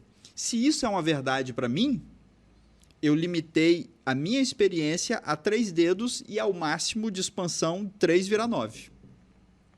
Então, tudo que eu vou decidir baseado na minha cognição, face ao que eu tenho disponível, é o que vai me ajudar a decidir. E eu posso estar plenamente convicto que eu estou tomando a melhor decisão. Mas pode chegar um cara aqui, um matemático maluco, e falar, não, com 3 você faz 1.300.000 possibilidades. Opa, aí já mudou. Então, nem sempre estando plenamente convicto, quer dizer que eu estou tomando a melhor decisão. É aquela velha história do bobo que se acha sábio. Mas o importante aqui não é decidir novamente. É como eu encaro a minha decisão. A minha decisão. O arrependimento, aquilo que a gente estava falando aqui. Se você está com dúvida, volta o podcast. Justo. Se eu me arrependi, se eu lidei com aquela situação sendo positiva ou negativa. O sentimento que foi gerado depois da decisão. Justo. Como eu enfrentei esse sentimento. Justo. A gente já falou sobre tudo isso aqui. Justamente. Agora, a gente vai tomando decisões ao longo da vida, mas chega numa hora que a gente tem a tendência de tomar sempre as mesmas. Okay. Porque a gente sabe assim, essa daqui deu certo, time que tá ganhando não se mete. Justo. Não se mexe, né? É. Então, olha lá, tá ganhando aqui, não vou mexer, vou continuar fazendo a mesma coisa que eu faço sempre para poder ter o mesmo resultado que eu tenho sempre. Então. Isso daí me leva a uma pergunta, por que é tão difícil mudar? Ok. Por que é tão difícil mudar? Vamos lá. A gente já entendeu que nós temos 2 sistemas ou 2 drives mentais principais, que é o instintivo ou aquele rápido e aquele um pouco mais elaborado, que consome além do meu tempo, que hoje está escasso, né, para todos nós, exige energia e intelecto. E nós somos seres genuinamente preguiçosos e fomos feitos para rodar no automático. Então, a mudança ela não acontece porque eu estou virando um passageiro da agonia. Eu estou levando a vida e deixando a vida me levar. E aí eu não paro para perceber um remorso, para analisar a consequência de uma decisão minha e vou sempre agindo no automático, achando que todos à minha volta precisam se adequar ao mundo que eu criei. Então eu acho que a verdade é minha absoluta, sigo no automático ignorantemente, e não é ignorância no sentido de ser áspero, é de não ter uma percepção expandida das consequências do que eu faço, e aí eu não mudo. Então, resumindo, nós fomos programados para viver no automático, para economizar energia e termos um time de resposta melhor. Eu estava vendo até um vídeo hoje, antes de vir para cá, do Mark Shupert. Ele é um missionário americano, um cara inteligente pra caramba. Eu gosto de algumas coisas que ele fala, eu gosto de ficar ouvindo. E eu ouvi uma parte do sermão dele lá e tal, que ele fala uma coisa que eu lembrei dessa pergunta e lembrei de você. Que ele falou o seguinte, quando a gente faz as mesmas coisas sempre, a gente não pode esperar um resultado diferente. Sim. Se você faz a mesma coisa sempre, você vai sempre ter o mesmo resultado. Agora, quando você usa fazer uma coisa diferente, aí sim você pode ter uma expectativa de um resultado diferente. Justo. Se eu não me engano... Não tem como criar uma expectativa de um resultado diferente se você está fazendo as mesmas coisas. Justo. Se eu não me engano, essa frase é de Albert Einstein, que fala o seguinte, se você quer resultados diferentes, precisa fazer coisas diferentes. Não adianta querer resultados diferentes fazendo a mesma coisa. Fazendo a mesma coisa. Aí ele fala que isso é insanidade. Se eu estou plantando batata, como é que eu quero colher coco? Aí a gente entra naquilo que a gente está conversando aqui desde o princípio, né? Chega numa hora da nossa vida que você tem que decidir, olha, eu quero ser empreendedor. Ok. Então qual é a decisão que você vai tomar? É essa? Então você vai ter que virar a chave. Né? Justamente. O tal do virar a chave aí, que o Marlon gosta dessa expressão. Virar a chave é a expressão chave do Marlon, é virar a chave. Você tem que virar a chave. Tem que virar a chave, né? Tem que mudar o padrão. Tem que mudar o padrão, virar a chave. é quando você vai olhar e falar assim, não, ok, então a forma que eu me comporto hoje não pode ser mais essa. Eu tenho que me comportar como empreendedor. Eu tenho que focar em aprender isso daqui. O que eles estão aprendendo? O que eles vivem? Aí aquele PM que o pessoal faz, o que eles vivem? O que eles comem? Onde eles andam? Como eles agem? É, isso aí. Hoje, no podcast aqui do Paulo Me. Justo. E mais do que isso, ô Júnior, é o seguinte, o que eles também comem de amargo? Porque olhar o palco dos outros é uma coisa. Agora, os bastidores... Quantas vezes eles já quebraram as quebradeiras? Tem que olhar as quebradeiras. Os bastidores, é por isso que a maioria prefere ficar na zona de conforto e andar no automático. Eu estava vendo ontem também sobre a história do Elon Musk. Uhum. Tava olhando a história dele, vendo um pouco de onde ele saiu, né? Que ele não é americano, né? Uhum. Ele é da África do Sul. Eu não conheço a história dele, não. Ele é da África do Sul. Ó, repetir, padrão repetitivo. Ele é da África do Sul, mas ele teve um momento lá que ele reverberou, ele falou, opa, para eu conseguir o que eu quero, que era ter uma empresa, uma solidez de carreira na área de tecnologia, ele precisava morar no Vale do Silício. Aí foi quando ele resolveu mudar para os Estados Unidos e aquilo dali fez a mudança da vida dele. E ele é tão impactante que as pessoas que trabalharam com ele deram origem a outras grandes empresas. Então, o pessoal que surgiu com ele lá no começo das coisas, deram origem também a outros grandes negócios. O criador do YouTube. Legal. Tem várias plataformas que foram criadas que surgiram de uma ideia dele. Ou de pessoas que trabalharam ao lado dele. Então, como você tendo uma mente falando assim, poxa, eu quero alguma coisa. Eu vou perseguir aquela coisa. Eu vou mudar completamente a minha rotina e vou perseguir aquilo. Aí no histórico que eu estava vendo, a biografia que eu estava vendo, fala inclusive que os pais dele negligenciaram ele por isso, fala para ele não ir, fala para ele não fazer, aí ele foi assim mesmo, aí ele começou a fazer joguinho de computador para ele poder vender, e ele vendeu os primeiros jogos e pegou o dinheiro, juntou e foi embora. Então, só tinha dinheiro para ficar 3 meses, aí foi na doideira para ficar 3 meses e continuou, e hoje é o homem mais rico do mundo, né? Sim. Esses dias, ontem, 161 bilhões... Perdeu bilhões por causa de um negocinho que ele foi jogar conversa fora lá. 161 bilhões, é isso ele aí. Jogou conversa fora As ações caíram. Ele jogou conversa fora no Twitter e perdeu 161 bilhões. Né? Falou que ia vender 10%, né? Falou que ia vender 10% das ações dele, as ações caíram 161 bilhões. E ele ainda continua o homem mais rico do mundo. Justamente. Então, olha só. Ele tomou um prejuízo em um dia de 161 bilhões e ainda continua o homem mais rico do mundo. Então, é uma mente expansiva, é uma pessoa visionária que não está limitada a esse padrão social que é pregado e que tenta escravizar a gente. A verdade é essa. E ele realmente é um cara fora da caixa, né? Sem dúvida. As ideias dele são só ideias mirabolantes. Você olha pro cara, não, esse cara é maluco. Então, aí ele vai e faz. Por quê? Nossa mente cria a nossa realidade. As barreiras, a nossa realidade, exatamente. Aí a realidade pode ser limitante ou expansiva, como o do Elon, né? Exatamente. As tecnologias dele me impressionam às vezes. Ele tem uma...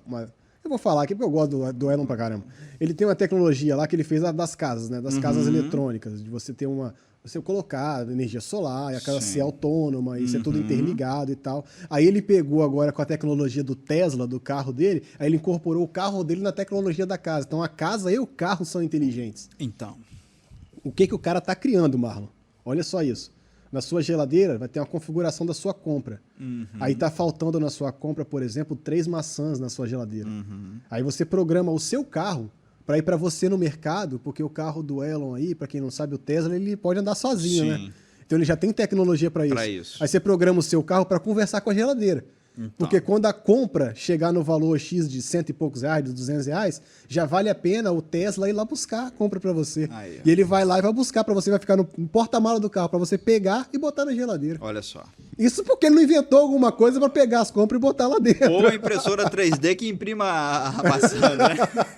Mas você vê como é que então, essa questão da tecnologia das coisas, o cara tem uma mente fora da caixa, então ele cria coisas fora da caixa. Justo. As Agora, invenções quando a gente pensa dentro de uma formatação, quando a gente limita o nosso pensamento dentro de uma formatação, a gente vai viver exatamente aquilo que a gente está pensando. Justo. Fechou com chave de ouro, isso aí. Pra você é bom mesmo. Parabéns, parabéns. Tô aprendendo, tô virando. Não fechamos aqui o podcast, não, mas o raciocínio você fechou com chave de ouro. Vou botar meu nome aqui, vai ser Nelson Damer agora, irmão. Nelson Coach. Vou tomar posse aqui. Mas é isso aí, cara. A gente precisa exercer a nossa governança, né, cara? E não estarmos limitados... Deixa eu tirar meu óculos aqui. E não estarmos limitados ao que a gente vê ou o que a gente sente. Mas falar o que pode ser construído de novo. E tem uma frase que eu também gosto muito, que é ouse sonhar. Nós nunca iremos além dos nossos sonhos.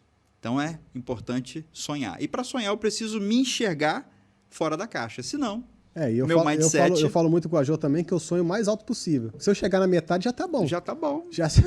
É isso aí. Eu cheguei na metade, tá bom. Eu sonho o mais alto possível. Eu quero isso aqui. Então. Lá no topo. Eu jogo minha expectativa lá no topo. Mas se eu chegar na metade, já percorri um bom caminho, né? É isso Agora, aí.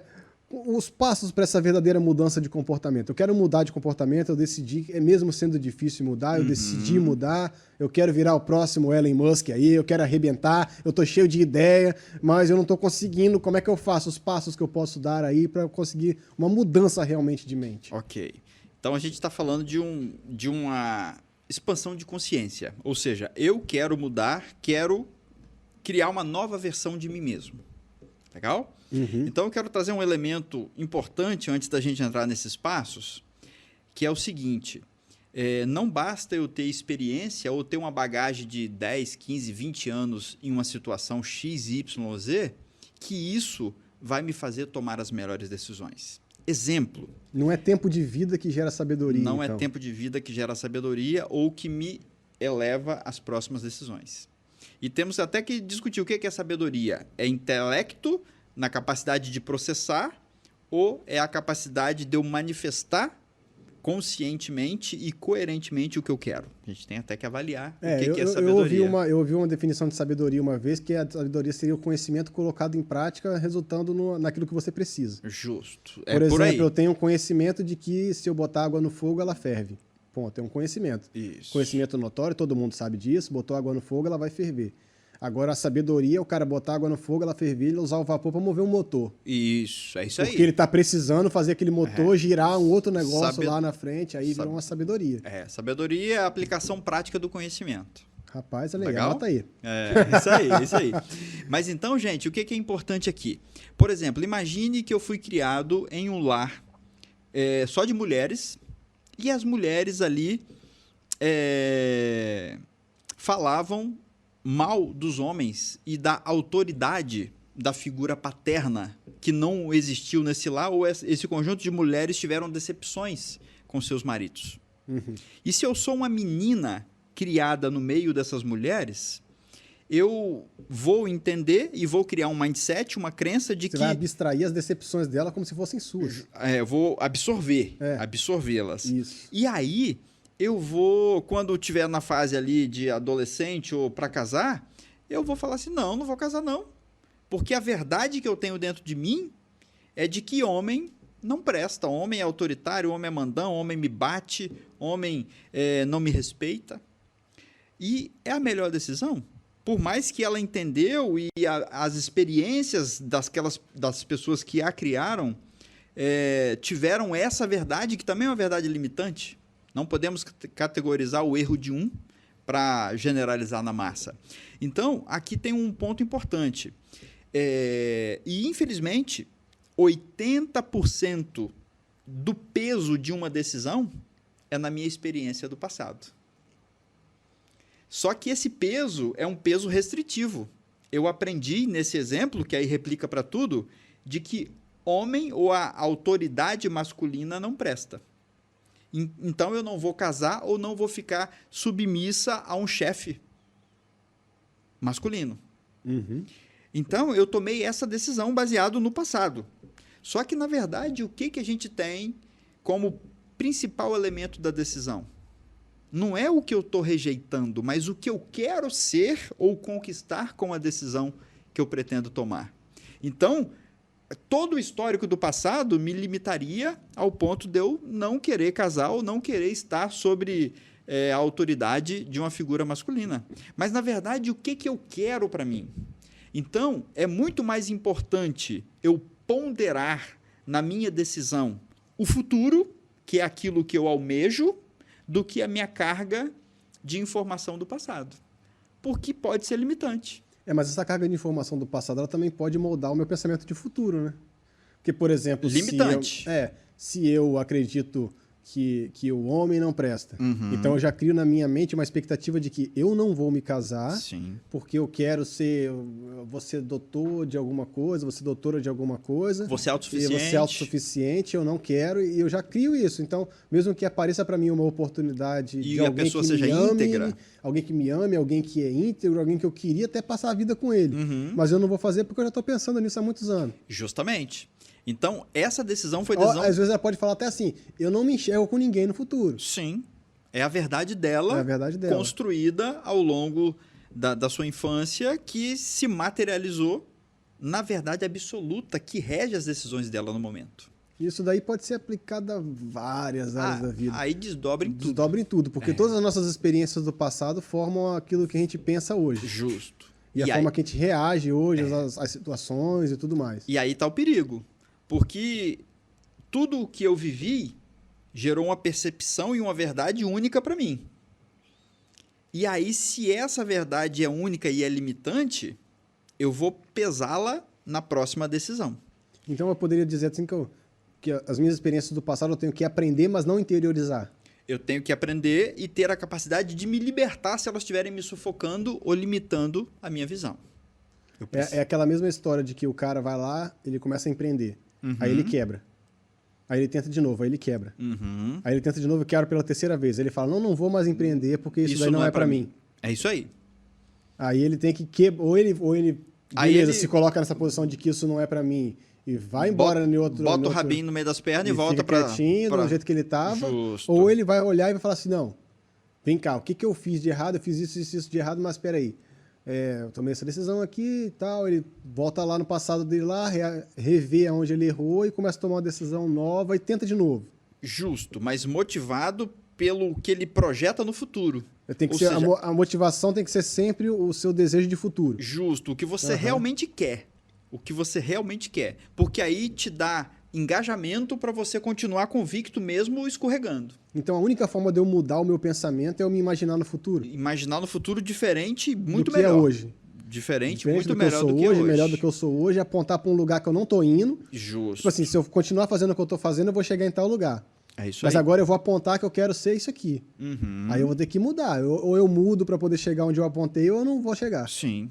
Igual, por exemplo, nós temos casos aqui do Brasil de pessoas que foram criadas na periferia e hoje são astronautas ou cientistas da NASA. Por quê? Porque elas não se influenciaram pelo meio e se permitiram ser o que elas queriam ser.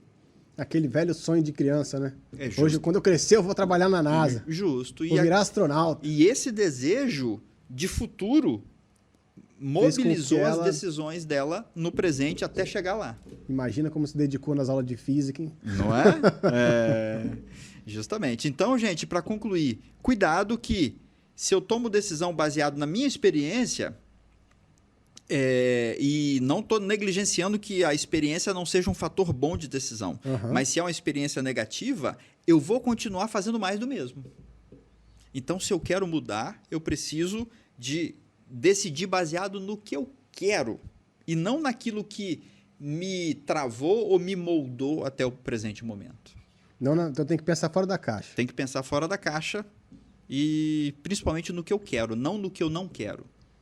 Aí você tem... Agora, vamos fechar, Marlon. Vamos lá. Vamos fechar. A gente tem vários tipos aqui de pensamento e tal, tipos de mindset, né? Sim. No geral aí.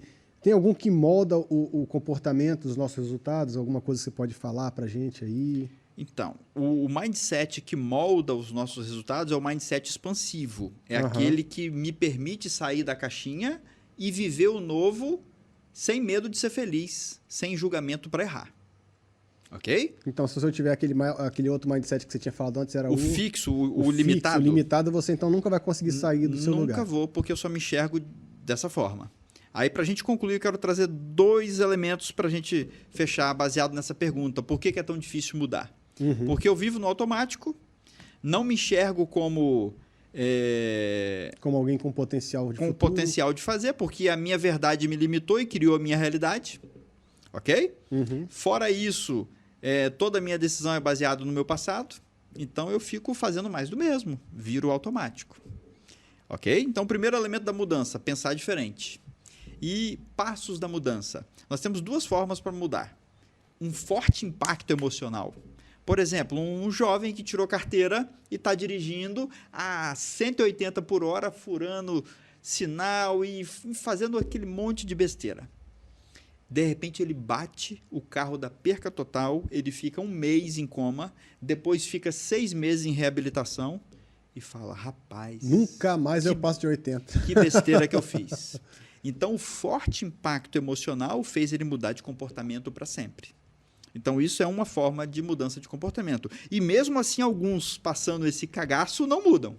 Quando sai de lá, se acham imunes. Eu sou o homem de ferro. Agora Agora eu vou dobrar a velocidade. Então, tem gente sem vergonha até nisso, né? Se eu resistir a 180, eu vou chegar a 200. Agora eu vou chegar a 200. Não morri, agora que eu não morro mesmo. Né?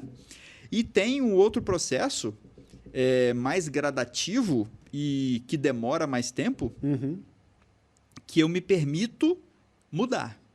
Não é um forte impacto emocional, mas é uma sequência. Por exemplo, estou gordinho ou gordinha e preciso emagrecer.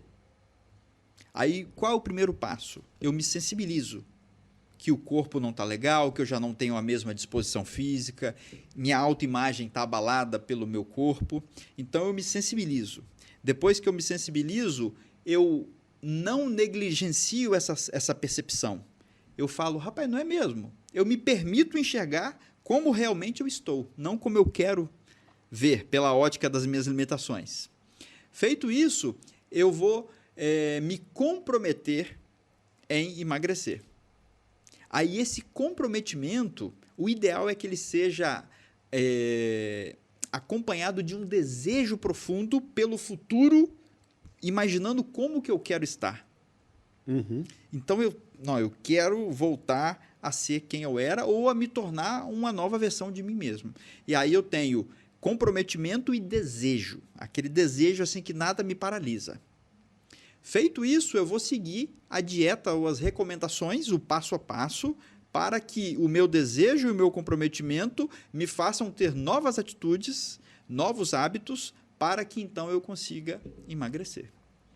Então, isso é um processo, e dentro desse processo, 2 elementos que são fundamentais. Eu me sensibilizo, e aí eu me comprometo e desejo essa mudança.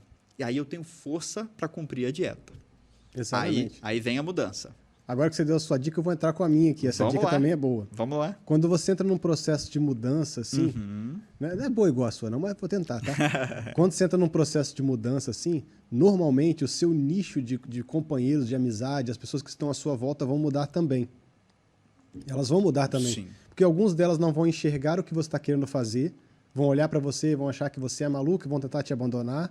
Outras vão querer porque te invejam, porque não tem a capacidade de fazer aquilo que você está fazendo. Então, ela não quer mais estar perto de você porque você está chegando num lugar que elas queriam estar.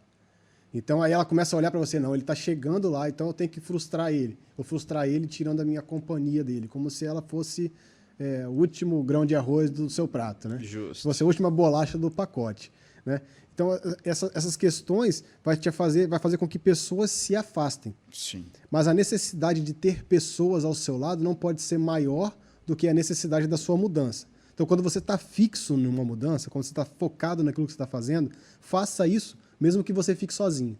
Isso. E se quando você chegar a ficar sozinho, é porque você está apto a ter novos relacionamentos. Então, às vezes, esses relacionamentos são tirados de nós por conta daquilo que você mudou na sua mente, você está conseguindo agora mudar a sua realidade. Justo. Porque, como o Marlon falou aqui, a sua mente vai mudar aquilo que você vai construir a sua realidade. Então, você conseguiu mudar a sua mente, agora você não se enxerga mais como você se enxergava. Então, você vai ter que chegar num novo lugar. E para chegar nesse novo lugar, você não vai estar com pessoas que te enxergavam como você se via. Você vai estar com pessoas que te enxergam agora como você se vê agora. Justo. Então, o seu nível de amizades... Então, você, por exemplo, você vai falar assim, Júnior, eu mudei aqui, mas aquele meu amigo da infância agora não quer mais saber de mim. Aquela minha amiga da escola não está mais atrás de mim. E não sei quem lá que era muito próximo de mim. Essas pessoas não estão prontas para fazer parte da sua nova empreitada de vida. Do seu network Então, você atual. tem que fazer o seguinte, deixa elas saírem da sua vida e deixa as novas pessoas chegarem. Esteja aberta a novos relacionamentos. Às vezes, e no relacionamento conjugal, a gente tem que estar ali ciente de uma coisa. O seu cônjuge tem que estar sabendo o que você está fazendo e por que você está fazendo. Não pode ser uma surpresa para ele o que você está fazendo. E o ideal é que ele evolua junto. Até porque, acho que é Nietzsche, né, que fala uma frase muito legal. Olha lá, ele chegou aí! Chegou aí! Já consegui! Veio aqui, ó. Quero pegar. Consegui trazer um sorriso no rosto do Marlon. Tô concentrado ele falou o seguinte, olha só o que ele disse. Tô com os dois ele falou o seguinte, aqui, que pra quando você vai escolher alguém para se casar, a coisa mais importante para você escolher naquela pessoa é o tanto de conversa que você consegue ter com ela. Porque no final é só isso que sobra. Legal. Então, muito bom. Essa frase aí dele foi uma frase muito interessante. Então, se você está escolhendo o seu cônjuge hoje, você escolheu... Eu vou prever que você escolheu baseado nisso. Você consegue ter uma boa conversa com a pessoa que está ao seu lado. Então, você tendo uma boa conversa com ela, você vai explicar os seus motivos que estão te levando a mudar. Então, ele ou ela não vai te abandonar. Vai ter então, vocês vão estar juntos e provavelmente ele vai até te ajudar. Sim. Vai te apoiar, vai te incentivar, vai fazer alguma coisa que ele não quer fazer, porque o mindset dele ainda não está pronto para aquilo. Isso. Ele vai fazer algo que ele não quer fazer porque você está fazendo. Sabe, para não te atrapalhar, ele vai lá, vai ceder para poder te ajudar, porque ele sabe o quão importante isso é para você. Deixe isso bem claro, porque às vezes a gente fala assim, você tem que estar aberto a romper com relacionamentos. A pessoa acha que é um relacionamento conjugal. Não. Vou separar do meu marido, vou separar da minha esposa, vou cair no mundo. É a não última opção. É a última da última da última. Isso daí é o caso da atipicidade. Justo. Depois um evento muito fora da curva. É um evento muito fora da curva, mas a boa conversa ela pode fomentar uma boa resolução desse conflito. Isso. Essa pessoa está contigo para a vida toda. Assim como seu pai, a sua mãe. Tem pessoas que a gente não pode falar, não, agora meu filho está falando que eu vou ficar gorda para sempre, então eu vou excluir ele da minha casa, nunca mais ele vai voltar aqui. Não é assim, meu. É seu filho. Justo. Filho não se exclui da vida. Você vai excluir seu filho da sua vida? Não vai. Não vai. Marlon tem 2 meninas. Se as meninas olharem para o Marlon e falar, pai, eu não gosto de você com barba, ele vai tirar a barba, meu. Ele vai ficar, Ou vou tentar lá convencer elas que eu tô mais bonito de barba. Vai convencer, então tá bom, papai não vai nem tirar, nem deixar, papai vai pintar. Vou pintar da cor que você quiser. Aí ela escolhe rosa. Aí já era. Aí eu tenho que tirar. Mas vai ter uma decisão, vai ter uma forma de resolver. Mas assim, existem pessoas na nossa vida que não são essenciais. Sim. Que não são essenciais. São amizades que não são essenciais. São pessoas que estão conosco, mas poderiam não estar. E a gente conseguiria viver a nossa vida normalmente. Nos ajudaram, formaram quem nós somos, mas agora você está se formando uma nova pessoa. Sim. Então você esteja pronto, nova camada. Esteja pronto a abrir mão de relacionamentos antigos. Bacana. Isso é fundamental, cara. E não quer dizer que você ficou mais metido, ficou mais gostosão ou virou a última Coca-Cola do deserto. Você está numa expansão que as pessoas não chegaram ainda. Então não há comunicação, não há sintonia de pensamento, de desejos e de comportamentos. Então não quer dizer que você ficou mais metido, que você está desmamando algumas amizades para buscar outras. Não. Você apenas está tirando a criptonita que está te enfraquecendo. Eu vou dar só um exemplo aqui e depois você faz o fechamento. Vamos beleza? lá. Vamos. Eu vou dar um exemplo aqui legal de Abraão e de Jó. De Ló. De Abraão e Ló. Ótimo. Seu sobrinho lá, né? Ótimo. Deus falou para Abraão, sai da sua terra, da sua parentela, vai embora para um lugar que eu vou te mostrar. Falou para ele abandonar todo mundo e ir embora. Sim. Só que Abraão, espertalhão, tentou levar o sobrinho dele. Falou assim, tô indo para um lugar bom, vou levar meu sobrinho comigo. Mas o sobrinho de Abraão tinha um pensamento diferente. Sim. Ele queria comodidade, tranquilidade. Tanto que quando ele vai se separar do seu sobrinho, ele fala assim, escolhe o lugar para onde você quer ir, meu sobrinho. Aí ele fala, não, vou para as Campinas Verdes, aquele lugar bonito, eu vou para aquele canto lá. E empurrou Abraão para dentro do deserto. Justo. Porque um ia para um lado, o outro ia para o outro. Então ele escolheu o lugar da comodidade. Então existem pessoas que estão na nossa vida, mas que elas não querem escolher o mesmo lugar que a gente. Não adianta a gente tentar arrastar elas. Não. Você vai vir comigo, você vai vir comigo, você vai vir comigo. Porque vai chegar uma hora que vai dar briga, vai dar tanto transtorno que você vai ter que olhar para ele e falar assim, vamos fazer o seguinte, você vai para um lado, eu vou para o outro. Vamos manter a amizade, mas quando você precisar de mim, aí para quem entende Bíblia vai entender. Quando você precisar de mim na guerra, eu vou lá e vou te ajudar. Eu vou tirar a sua família do buraco quando você precisar de mim. Mas vamos fazer o seguinte, você vai para um lado, eu vou para o outro. Isso. Porque agora tá dando ruim a gente ficar junto. Justamente. Então é assim que funciona na nossa vida. Então a gente tem que tirar esses aprendizados, até bíblicos, ou da fé que você professa aí, não sei, pesquisa aí, vai dar uma olhada aí, pega suas referências religiosas que eles vão te ajudar em alguma coisa. É isso aí. Então você pega isso daí, traz isso daí para você, e essas amizades, esses momentos, tem um momento de estar próximo e tem um momento de não estar tão próximo. Sim. Então, esse momento de mudança, o momento de transição, o momento de expansão, é o momento que você tem que estar aberto para perder pessoas e aberto para ganhar novas pessoas. Justamente. Então vai lá, meu irmão. Isso tudo... Fecha aí o nosso podcast de hoje com chave de ouro. Isso... Vira a chave pra gente aí. Isso tudo, galera, tem a ver com o mindset de expansão, o mindset de crescimento. Esse exemplo de ruptura quer dizer que eu estou aberto para o novo, porque quantas pessoas estão com aquela dor antiga e aprenderam a conviver com a dor e não largam aquela dor? Porque tem medo do tratamento. Não é? Então eu tenho que estar aberto ao novo e me permitir viver o novo. E aí eu queria concluir falando o seguinte: como que você se enxerga enquanto pessoa? Ou seja, como que seu mindset, suas crenças, quando você olha para si mesmo, você se sente merecedor? Você se sente capaz? Você se sente realmente digno de fazer? Então a sua autoimagem é muito importante, porque sua autoimagem pode estar limitante ou expansiva. Então, aquilo que eu sou, aquilo que eu me acho capaz e aquilo que eu me acho merecedor. Isso é muito importante. Se eu não me acho merecedor e quero ser um empreendedor, eu posso até ter sucesso financeiro, mas eu vou botar fora. Por quê? Porque eu não me acho merecedor. Minha crença fala, você não merece ter dinheiro. Por mais que você trabalhou. Aí você joga fora. Então, gente, para concluir, não podemos julgar um peixe se ele não sabe subir na árvore. Essa é legal, hein? Você não sabia não, hein? Essa aí é nova, é novidade. Sabia não, hein? Tirou da caixa aí, mestre dos magos. O que significa isso, gente? O peixe tem as suas habilidades, as suas qualidades. Ele nasceu para aquilo. Então, ele tem o seu conjunto de competência. Então, ele tem que ser valorizado pela sua habilidade de nadar. E nós não podemos ser limitados ao ponto de falar um peixe não presta porque ele não sobe na árvore. Ou seja, quantas vezes você está fazendo julgamento ou senso de juízo baseado no que você acha e não qualificando que esse copo foi feito para suportar água, não foi feito para voar. Já que não voa, o copo não presta. Então não deixe seu senso de julgamento limitar as verdades que você profere e definem na sua vida. Legal? Um peixe, ele pode nadar muito melhor do que subir numa árvore. Subir na árvore é para macaco. Legal? Legal. Obrigado, Júnior. Falou, meu irmão. Obrigadão, tá? Show Até uma de bola. próxima. Valeu. Falou, galera. Valeu.